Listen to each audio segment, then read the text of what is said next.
Jouis de ce monde, c'est normal, mais n'oublie jamais qu'il a créé. Il est le Dieu unique sur terre. Bonsoir à tous, bienvenue dans le cadre de votre émission que vous appréciez énormément, Révélation, une émission qui vous révèle des choses cachées, du surnaturel, mais également du physique, puisque parfois on n'appréhende pas ce qui est physique, encore moins ce qui est métaphysique. Aujourd'hui, encore une fois de plus, on va interpeller la connaissance du révérend pasteur Jonas Obiang, qui lui est aguerri sur ces questions-là. Je rappelle que le révérend pasteur Jonas Obiang appartient à l'église Philadelphie, ministère de combat et de victoire. Je rappelle également au passage que le révérend pasteur Jonas Obiang, il officie, il manifeste la puissance de Dieu par les plantes, les écorces et les éléments de la nature. Aujourd'hui, nous allons parler évidemment d'un thème somme toute important, à savoir les autels dans les familles, comment les combattre. Bonsoir pasteur. Bonsoir Elis. Comment vous allez? Je vais bien par la grâce de Dieu. Le pasteur va bien par la grâce de Dieu. Aujourd'hui, on va évoquer le thème, les autels dans les familles, comment les combattre. Alors, oui. Qu'est-ce qu'on doit déjà, pasteur, entendre par autel et après pour comprendre comment les combattre? Voilà, que les téléspectateurs savent que les autels, ce sont des empires dans le monde spirituel. Un autel est un lieu élevé, qu'on peut aussi appeler un lieu haut, une chambre haute, des lieux élevés où le divin descend et l'homme monte pour aller croiser le divin. Ça se passe dans le monde spirituel. Et dans le monde spirituel, tout monde spirituel bien organisé a toujours un autel. On ne peut pas parler de monde spirituel sans parler des autels. Les autels sont réels, les autels vivent et les autels nous impactent. La majorité des personnes que vous voyez aujourd'hui traverser des difficultés, leurs difficultés émanent des autels. Le combat aujourd'hui, Elis Kandela, c'est le combat des autels. Pour être grand dans ce monde, il faut avoir un autel qui parle en ta faveur. Vous savez, on nous a toujours dit que le monde est dirigé par des personnes qui ont des idées. Moi, je dis c'est faux. Le monde n'est pas dirigé par des gens qui ont des idées. Le monde est dirigé par des gens qui ont des autels. Est-ce que tu as un autel? Quel est l'autel qui parle en ta faveur? Quel est l'autel qui t'avantage dans le monde spirituel afin que le physique puisse obéir? Nos aïeux, nos parents ont eu des autels. Ces autels sont toujours là, nous réclament. Vous savez, il y a quelque chose qui se passe aujourd'hui dans les églises. On nous dit, Jésus-Christ est mort pour nos péchés. Par ses métissures, nous sommes sauvés. Le sang de Jésus nous a délivrés. Donc, normalement, les autels ne doivent plus être notre souci, puisque Jésus a vaincu les autels. Moi, je dis, c'est une mauvaise manière, non seulement de penser et de véhiculer un message. La majorité des personnes qui me suivent aujourd'hui, qui ont des problèmes, sont des chrétiens. Mais pourquoi on a Jésus-Christ comme sauveur et Seigneur? Le sang de Jésus nous a sauvés, mais nous continuons à être toujours assujettis par les autels de nos familles. Parce que les gens n'ont pas compris qu'il y a une manière de faire dans le monde spirituel. Le monde spirituel a des codes qu'il faut respecter. Et je vous dis, les autels sont vivants, les autels nous réclament et les autels impactent nos vies. On aimerait comprendre comment est-ce que ces autels fonctionnent, autant dans le sens positif que dans le sens négatif. Alors, est-ce que les autels, aujourd'hui, vu que c'est déjà depuis des générations, c'est ancestral, alors, un autel, comment ça fonctionne? Est-ce que moi comment est-ce que je peux rentrer en contact avec, par exemple, les autels de mes aïeux? Les autels d'abord se bâtissent. Vous voyez, Dieu va parler à Abraham, à Bethel. Il dit à Abraham, je te rendrai grand. Je rendrai ton nom grand. Je bénirai ta descendance à Bethel. Et lorsque Dieu va parler à Abraham, qu'est-ce qu'Abraham a fait? La Bible dit, Abraham a bâti là un autel à Dieu. Pourquoi? Pour que la parole qui a été libérée par Dieu puisse s'asseoir dans la vie d'Abraham, il fallait l'autel. C'est l'autel qui fait descendre la parole.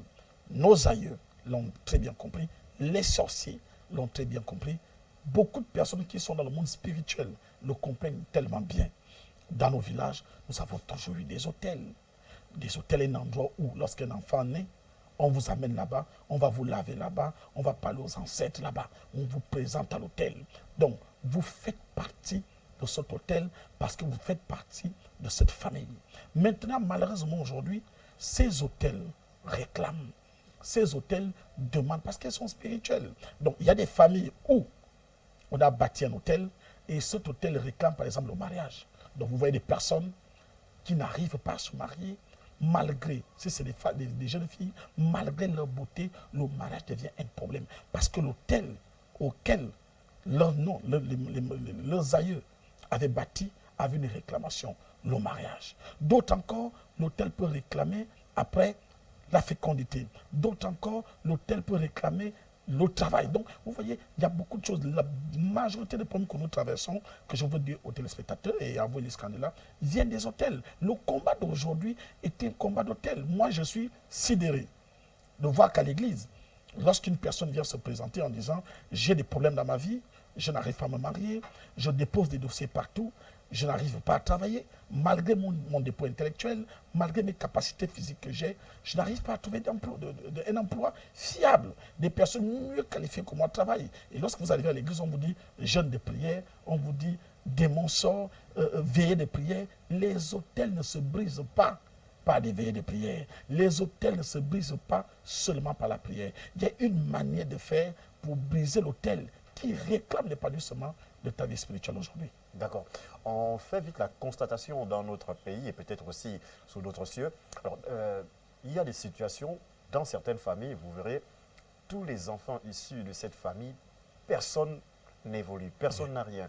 C'est des ratés sociaux. Quand je parle des ratés sociaux, ils n'ont pas fréquenté assez longtemps dans les études et même avoir une vie sociale, même étant, même malgré le fait de n'avoir pas fréquenté à l'école, on peut ne pas avoir fréquenté, mais être une personne normalement constituée dans la société avec une belle situation sociale.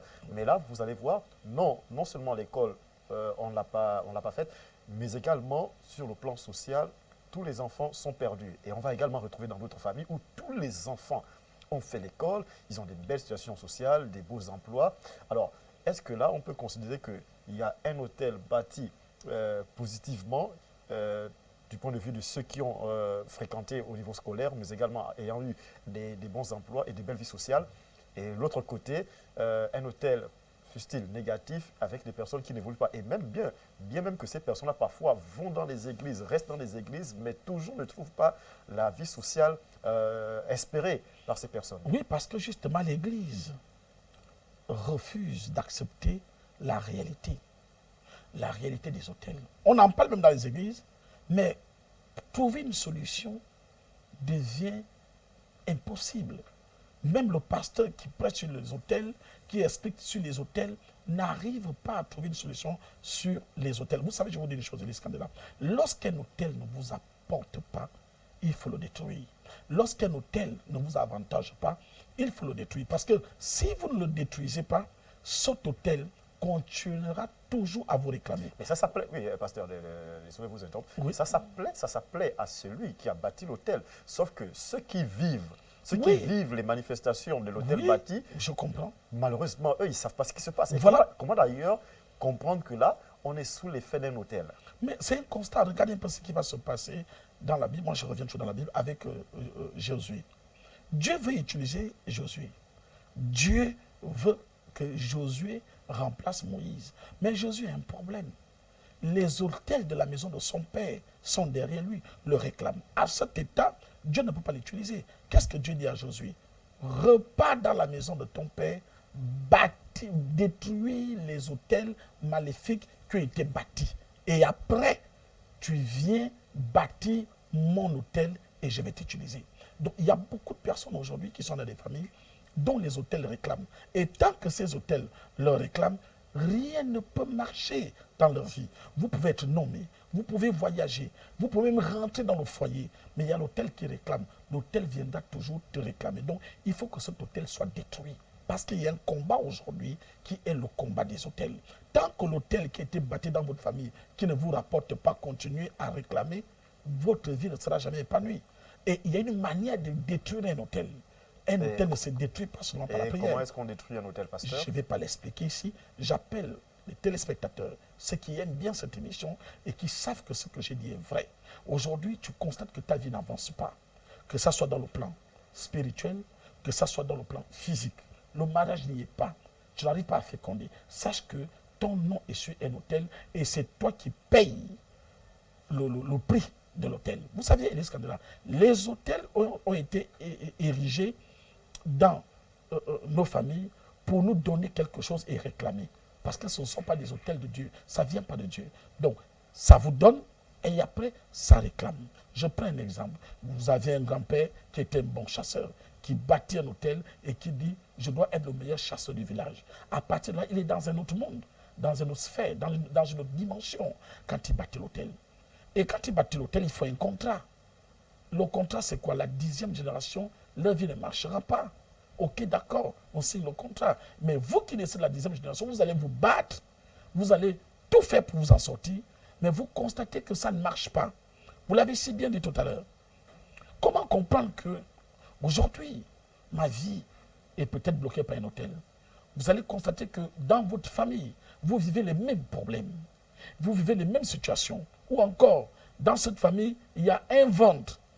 Ça va être la sœur ou le frère. Ce sont ces enfants qui souffrent pendant que les enfants des autres, de la même famille que vous, réussissent. Donc ça veut dire que c'est vous qui avez été appelé pour payer le prix de cet hôtel.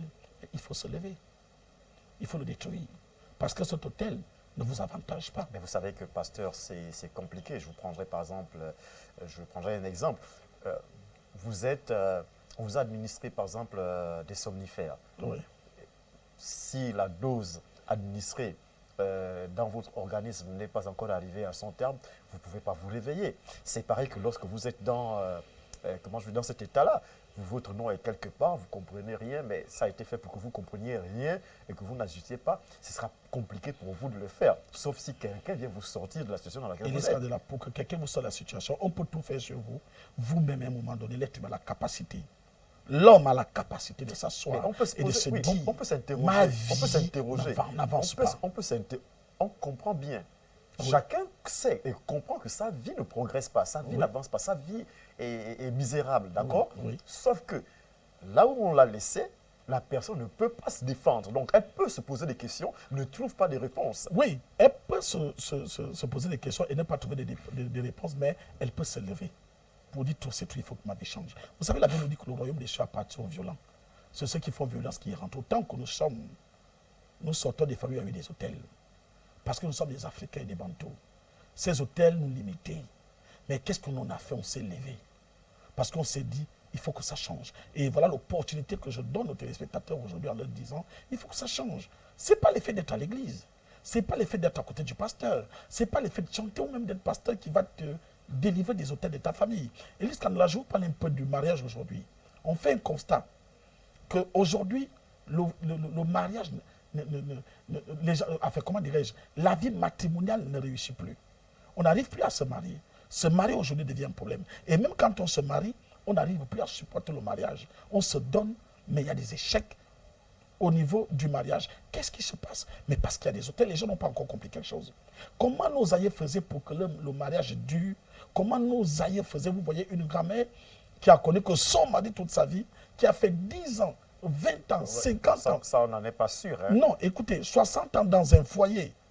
Est-ce que vous savez, nos grands-parents avaient beaucoup de femmes. Le gars pouvait avoir 10 femmes, mais il vieillit avec les mêmes 10 femmes. Il meurt avec les mêmes 10 femmes. Ce n'est pas parce qu'il était le plus saint. Ce n'est pas parce qu'ils étaient les personnes les plus justes. Non, parce qu'ils avaient des choses qu'ils faisaient. Je vous prends un exemple chez nous au nord, chez nous les femmes. Au nord, à l'époque, comment ça se passait? Quand tu veux épouser une femme, tu vas dans le village voisin.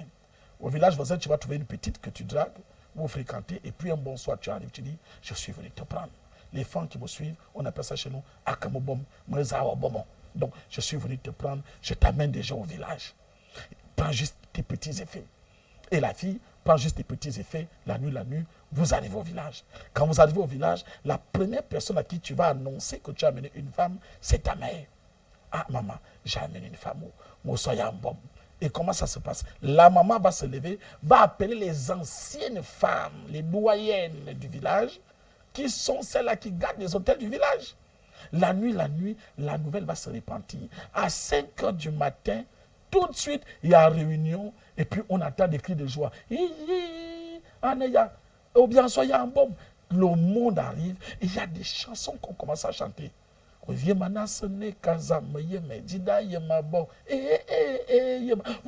des chansons qui adorent l'autel du mariage, qui feront en sorte que le mariage s'asseye. Et qu'est-ce qui se passe? On dit, la fille ne travaille pas, tu es là, tu manges seulement, tu dors, qu'on appelle chez l'éléphant, donc du coup, tu ne sors pas. Mais qui te prépare la nourriture? Ce sont les mamans du village. Qu'est-ce qu'elles font?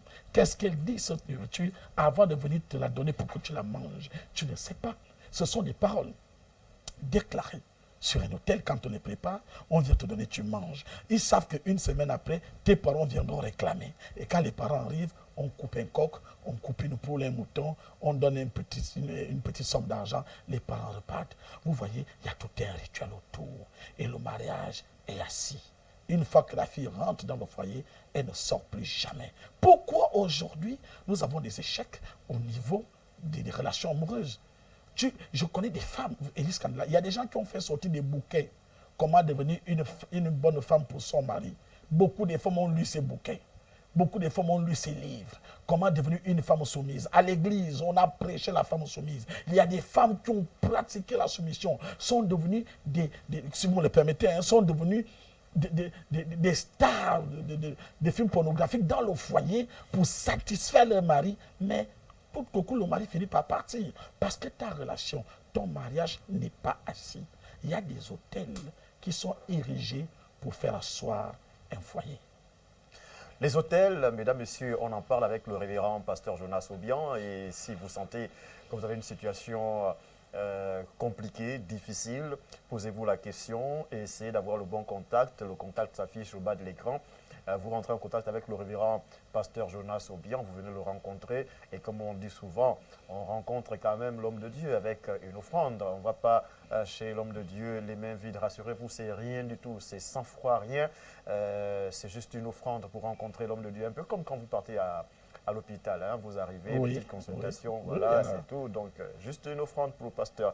Voilà, pasteur, on poursuit avec les hôtels, c'est très important, car nombreux d'entre nous, on est là, on fonctionne, on ne sait pas que nous n'en sommes quelque part et que nous avons une mission qui a été programmée à notre insu contre nous. Et c'est l'occasion aujourd'hui de donner des signes. Quels sont les signes qui nous permettent de comprendre et de savoir que là, nous sommes sous l'emprise d'un hôtel, par exemple? J'ai parlé un peu du célibat. Il y a des femmes et des hommes aujourd'hui qui n'arrivent pas à avoir des femmes à se marier. Comment tu vas comprendre que vous êtes une jeune fille, vous êtes belle, avec tout le potentiel que vous avez du mal à être au foyer? Ce n'est pas seulement vous. Peut-être votre mère, votre arrière-grand-mère, toutes vos soeurs, vos frères. Personne n'est marié. À partir de là, vous comprenez qu'il y a un hôtel qui parle. Élise Kandela, ce n'est pas difficile. Vous êtes dans une famille où vous avez tous appris, vous êtes des intellectuels, vous vous battez pour vous en sortir, mais vous avez l'impression que rien ne marche, rien ne change. Ça veut dire que vous êtes sous l'influence d'un hôtel maléfique. Vous allez constater qu'à un certain âge, vous vivez toujours chez les parents. Je ne vais pas donner le nom des tribus ici, mais il y a des ennemis où 40 ans, on est toujours dans la maison familiale. La maison qui a été constituée pour avoir 10 personnes se retrouve avec 45 personnes. Donc la maison a déjà des oreilles. Chacun tire. Nous sommes nés là, nos enfants naissent là, nos enfants naissent. Nous sommes entassés sur place. Personne n'arrive à s'échapper, à s'épanouir, justement parce qu'il y a un hôtel. Et l'hôtel réclame. Je veux dire aux téléspectateurs que le combat d'hôtel est réel. Aujourd'hui, il faut savoir, est-ce que vous savez que 80% des chrétiens aujourd'hui n'ont pas d'hôtel? Parce qu'on les a dit que c'est satanique. On les a dit que ça ne vient pas de Dieu. Vous n'avez plus besoin de bâtir l'hôtel. Jésus-Christ est mort pour vos péchés. Mais c'est des histoires. Je vous ai dit tout à l'heure que l'hôtel était un haut lieu. L'hôtel était un endroit sacré. Et l'Église catholique l'a bien compris. Vous savez, moi, je ne suis pas ici pour faire la promotion ou encore la publicité de l'Église catholique. Mais acceptons qu'ils ont su bien faire les choses. Ils ont compris comment le monde spirituel fonctionne. Nous sommes tous d'accord, nous le savons. Chez le pape à Rome, où le pape prêche en bas, c'est la tombe de qui? C'est la tombe de Pierre. Voilà pourquoi on appelle là-bas la basilique Saint-Pierre. C'est une relique. Donc, c'est un hôtel. Mais qu'est-ce que Jésus a dit à Pierre? Il dit, tu es Pierre. Sur toi, je bâtirai mon église. Les portes des séjours des morts ne proviendront point contre elle. Donc, l'église catholique est assise sur un autel. L'autel de Pierre, où se trouve la tombe de Pierre. Et voilà pourquoi cette église, après tant d'années, elle traverse des siècles et des générations. Et comment bâtir un hôtel? Je ne vais pas l'expliquer ici. C'est voilà pourquoi je demande aux téléspectateurs de venir me voir. Il y a des menteurs, des usurpateurs. Non. Il faut bien former les gens. Oui, c'est ce que Dieu m'a donné. Et les scandales. Je vous ai dit que lorsque Dieu appelle un prophète, qui est vrai, il te donne une mission particulière. Et Dieu m'en a donné. Je ne fais pas comme tout le monde. Donc, un hôtel doit être bâti. Tu ne peux pas prier sur ton lit, où tu forniques, où tu ronfles, où tu fais ce que tu veux, et c'est là où tu pries. Non. Notre Dieu est sacré. Même Dieu a demandé à ce qu'on lui bâtisse des hôtels. Moi, j'ai un hôtel. C'est où? Vous dites? C'est où? J'ai l'hôtel dans mon église, j'ai l'hôtel dans ma maison. Où je parle à mon Dieu. On peut venir filmer à la maison, comment c'est? Non, ça c'est des choses sacrées. Pourquoi vous voulez venir filmer? Non, on veut voir comment l'hôtel est bâti. Donc, voilà, je demande aux gens, il faut bâtir l'hôtel, l'endroit où tu parles à Dieu. Et dans un hôtel, il y a quoi? Il y a des choses sacrées. Et nous avions très bien compris. Les hôtels dont nous avions bâti avaient des choses sacrées. Vous pouvez trouver le crâne d'un arrière-ancêtre, on l'os d'un arrière-arrière. Il y a des choses sacrées qui sont pour garder l'hôtel. Donc ça veut dire que non, quand on voit par exemple les bouddhistes avoir des endroits spéciaux dans leur maison. Ce sont les hôtels. Où ils vont. Oui, ce sont leurs hôtels. Et voilà pourquoi les bouddhistes aujourd'hui ont plus de pouvoir même que les chrétiens. Élise Candela, allez-y à une table de boutique, vous allez trouver des voitures garées. Vous voyez une personne qui avait une dernière veille ici, gare, il va danser le boutique toute la nuit. L'être humain ne fait jamais rien pour rien. Mais à l'église, on chante la Bible, on crie, surtout les églises de réveil. Nous, on est fort pour crier, hein, réciter les versets bibliques, mais ta vie n'est que misérable. Le monde a des secrets, les scandales. Je vais vous dire une chose. Vous avez vu Elon Musk? Elon Musk qui a soutenu Donald Trump pour la présidentielle. Donald Trump a gagné les élections. Elon Musk fait partie des personnes les plus puissantes au monde. Je pense qu'en ce moment, il est l'homme le plus puissant au monde, qui vient de sortir une voiture, qui est la voiture la plus chère au monde. Mais Elon Musk est milliardaire. Nous tous, quand nous le voyons, nous crions, waouh, Elon Musk, on veut tous être comme lui. Elon Musk va faire sortir des livres. Comment devenir milliardaire? Toi et moi, nous allons lire ce livre du début à la fin, on ne sera jamais milliardaire. Pourquoi? Parce que c'est du pipeau. On a juste acheté son livre et voilà, l'avantage est devenu milliardaire. Voilà. Tu vois, ce qui est dedans, c'est du pipeau. Il va te dire, il faut se lever à 4 heures, il faut faire ceci. Ce n'est pas ça qui rend milliardaire. Il y a un secret qui ne te dira pas qui lui rend milliardaire. Les gens lisent la Bible tous les jours. Tous les jours, les chrétiens lisent la Bible. Ils ont le livre le plus puissant au monde, selon la religion chrétienne. Mais pourquoi ce livre ne les avantage pas? Ils lisent, mais ils n'arrivent pas à repérer les codes qui sont dans la Bible. Élise, quand les hôtels sont réels, quelqu'un me dira, non, mais écoute, c'est l'Ancien Testament. Mais Jésus dit, je ne suis pas venu abolir, mais accomplir. Je ne suis pas venu enlever, mais ajouter. Donc, si je n'enlève pas, j'ajoute, ça veut dire que ce qui est là important, ce qui est là doit être fait. Lorsque les pasteurs étudient les psaumes, là, ce n'est plus l'Ancien Testament, c'est l'Ancien Testament. Il faut des hôtels. La première chose est de neutraliser l'hôtel qui réclame ta vie et tu bâtis un hôtel qui parlera en ta faveur. Et je sais le faire. Merci, pasteur. Nous sommes arrivés pratiquement au terme de cette émission. Peut-être un dernier message à adresser à l'endroit des téléspectateurs qui nous regardent. Alors, je parle aux téléspectateurs en me disant, vous suivez cette émission, Révélation que vous aimez bien et qui vous fait beaucoup de bien. Vous saviez ce que je dis est vrai. Faites comme les chrétiens de Béret. La Bible dit à chaque fois qu'on leur parlait de la parole de Dieu, ils restaient à regarder, à vérifier si ce qu'on leur disait était vrai. Et ce que je vous dis est vrai. Et vous le saviez. Aujourd'hui, votre vie n'avance pas. Vous n'êtes pas épanoui. Malgré vos efforts, malgré tout ce que vous faites, vous avez l'impression de tourner en rond. Chaque année, la situation s'empire.